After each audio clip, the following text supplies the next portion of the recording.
In a world built on conquest and blood, the roar of the crowd echoes once again.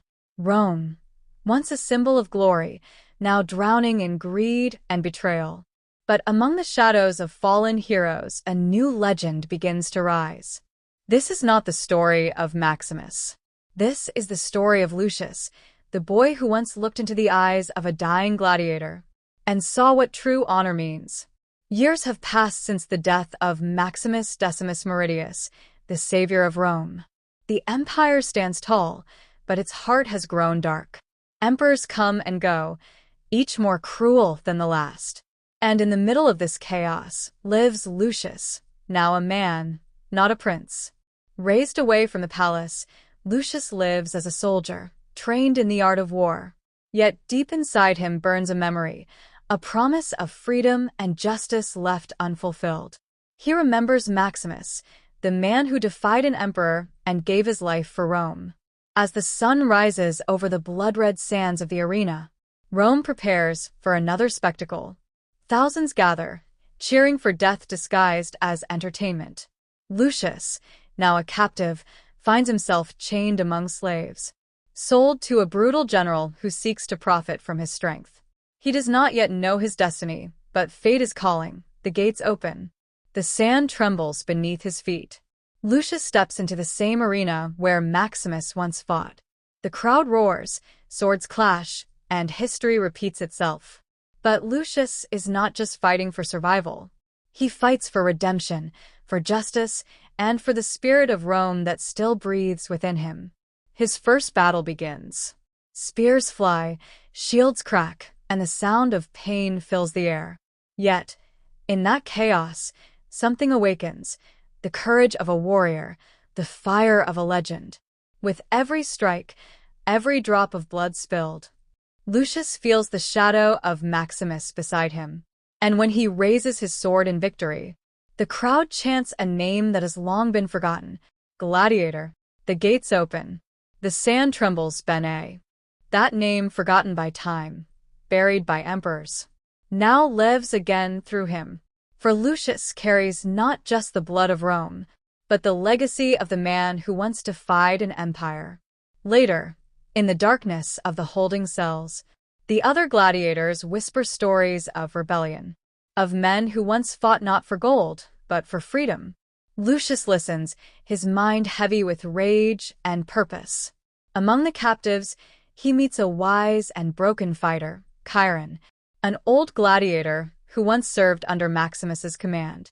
Chiron recognizes the fire in Lucius's eyes. "You fight like him," he says, "like a man who already knows death."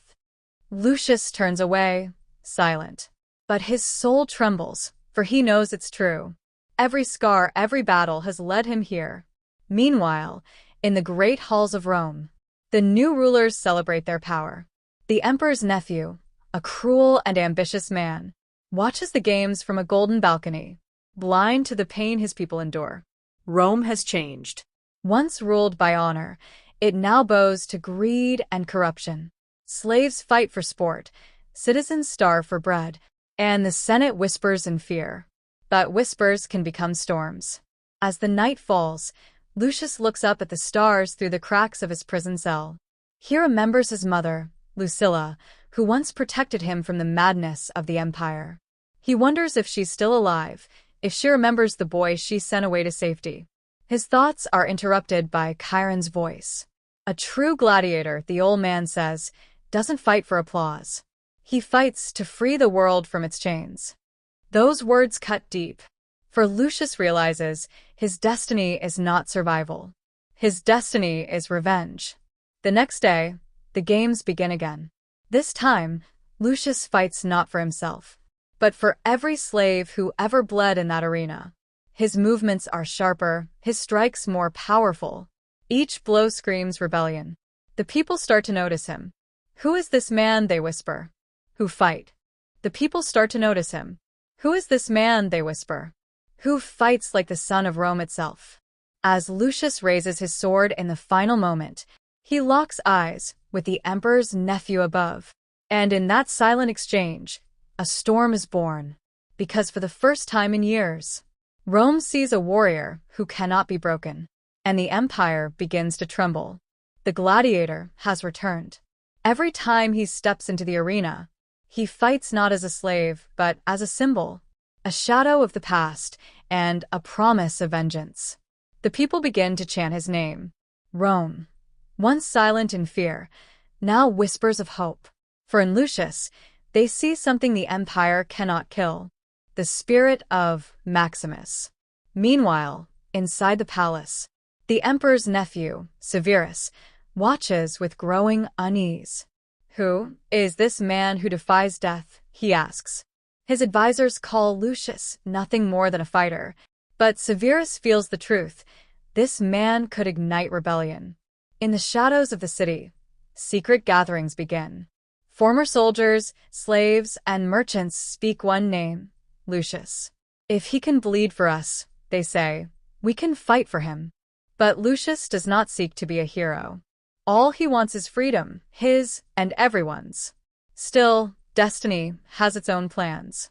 One evening, Chiron, the old warrior, tells Lucius the truth he's long hidden. "Your mother, Lucilla," he says, "still lives. She hides within Rome's ruins, watching the empire rot from within." Lucius's heart stops. His mother, the woman he thought lost to time, is alive. The thought fills him with strength and sorrow. Chiron smiles weakly. "She believed one day you'd rise. And now you have." The next day, during another grand event, Severus orders the release of wild beasts into the arena. Lions, tigers, and wolves, meant to destroy Lucius and his men. But the crowd is about to witness something they will never forget. As the gates open, the beasts charge, claws ripping through SA. But within the darkness, one man has become a spark. Lucius, the gladiator, the people's warrior. His victories have made him a legend and a threat. Inside the palace, Emperor Severus seethes with anger. "A slave who turns crowds against their master must die," he says. He sends his elite guards, the Praetorians, to end Lucius before the dawn. In the dungeons below the arena, Lucius feels the weight of chains once again. Yet this time, he knows freedom is not won in silence. Chiron, his old mentor, whispers through the bars. "They will come for you before sunrise. When they do, remember who you are." Moments later, fire erupts in the distance. The rebellion has begun. Gladiators, slaves, and citizens loyal to Lucius storm the gates. The walls of the arena crumble in chaos and dust. As guards pour in, Lucius breaks his chains. Steel clashes. The air burns with shouts and fury. He fights his way through the corridors of stone and blood, until he bursts into the open night sky. Rome is burning, and beneath the smoke, destiny waits. Guided by Chiron and a few survivors, Lucius escapes the city through ancient tunnels once built by slaves. The journey leads them beyond the river Tiber, through forests where silence hides danger. Finally, they reach a hidden villa, broken, silent, forgotten. And there, standing in the doorway, is a woman cloaked in grief and wisdom, Lucilla. The moment their eyes meet, time stands still. Mother and son, separated by decades, now united by the same fire that once guided Maximus. Tears fall as Lucius kneels before her. "You knew," he whispers. "You knew I would return." Lucilla smiles faintly. "I never stopped believing." She reveals the truth, that Severus, the emperor, is not a ruler by right. He seized power through murder, betraying Rome and the bloodline that once promised peace. "You," she says, touching Lucius's face, "carry not only Maximus's spirit, but Rome's last hope." From the shadows of exile, Lucius rises. Around him stand farmers, slaves, and soldiers, men who have lost everything. Yet in their eyes, a spark glows. They believe.